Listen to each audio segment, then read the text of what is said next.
Severed Steel is a game about violence. In my opinion, it is definitely one of the games of all time. You play as a one-armed woman who has woken from her nap and must now kill. There are no friendly NPCs in the entire game.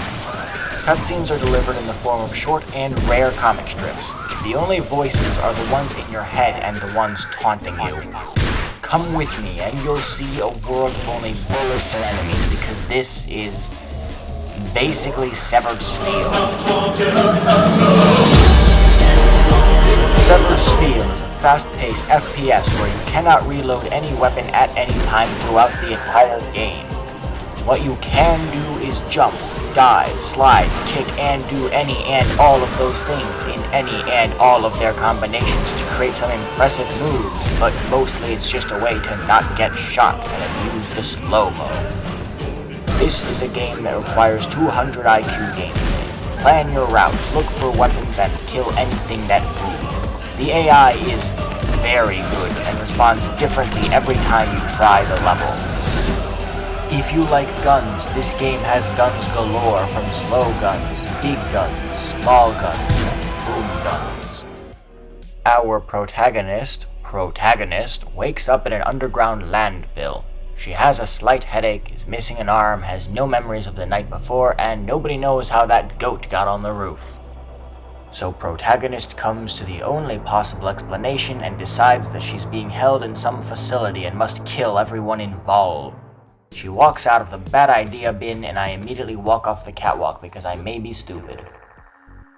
The gameplay in Severed Steel amounts to little more than jump around, shoot dudes, do a simple go-to place type objective, but I guarantee you it won't get old because the constant differences in your route, in enemy positions, and the order you take them out keeps things so fresh you'll swear that it's a freshly misted vegetable, and you heal by getting headshots and killing people in very cool ways.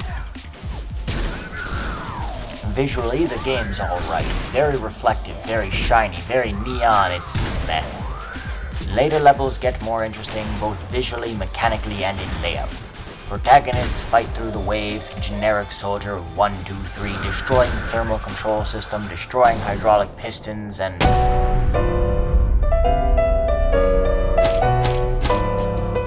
most missions have a normal objective, followed up by having to escape the area, but some levels only have one goal: to turn the breathing into the breathant.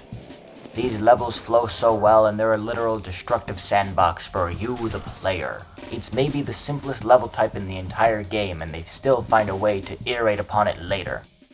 Even light Googling for this video has me finding new mechanics. While I was drooling over the mechanics though, protagonist was on her way to destroy all of the Sam's Club free samples so that no one can enjoy that seafood spread on crackers ever again. After that, protagonist steamrolls through the geriatric Walmart greeters to destroy all of the PS5s because her mom said that she can't have one, and if she can't have one, nobody can. With the PlayStations out of the way, she starts looking for a Nintendo copyright lawsuit after she finds the prototype. Oh no. The arm cannon lets you blow things up. That's it. It's very cool. Speaking of blowing things up, the next mission is just about blowing up the floor.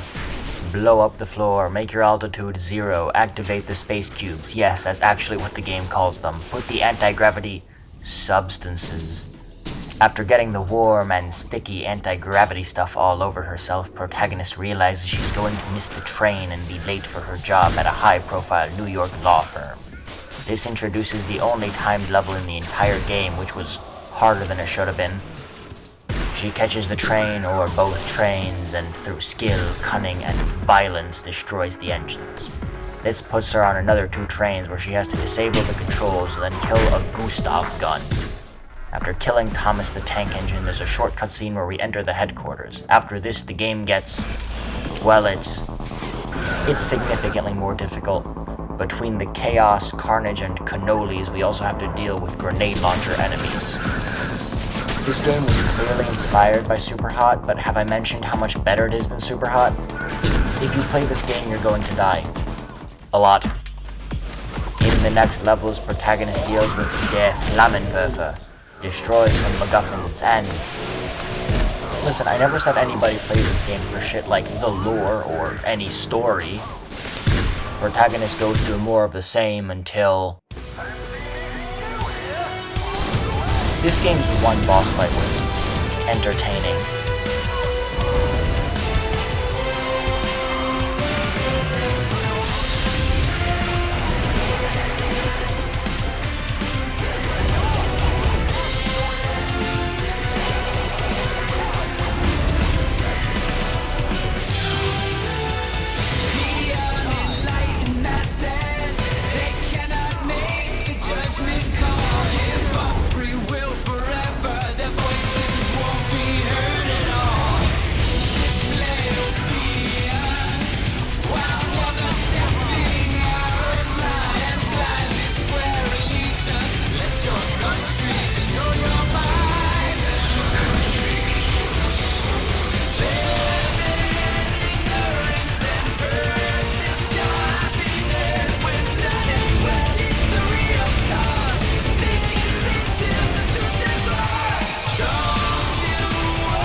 It's getting a little repetitive though, so I'm gonna jump ahead a little bit.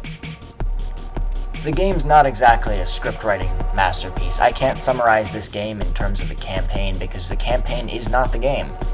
The game is so much more than the campaign, and that's most clearly defined in the firefight game mode.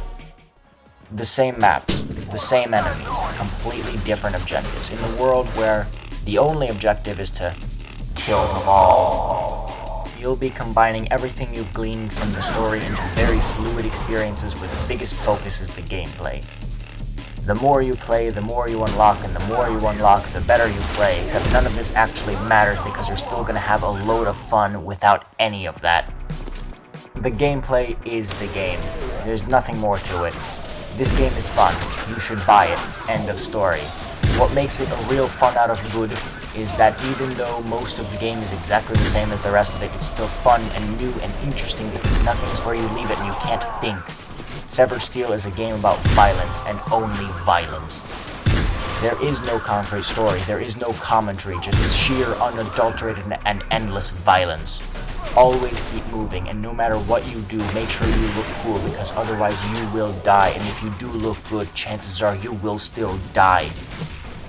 This video isn't long, and that's because Severed Steel is not that complex. An idiot can understand it. I understood it. An idiot can enjoy it. I enjoy it. Buy the game. I'm looking at making more videos like this in the future because this has been a blast to play and a blast to make. I don't know why I'm still talking, I just want to see that timer hit 7 minutes. 58, 59, 7 minutes. I don't know why I'm talking after that. I don't have anything to plug. Don't follow me on social media because I don't use my social media. Subscribe to the channel. Don't bother liking the video because I really couldn't care less. Leave a comment or don't. Have a day or a night or don't. I'm not a cop. Peace. Or is it piss?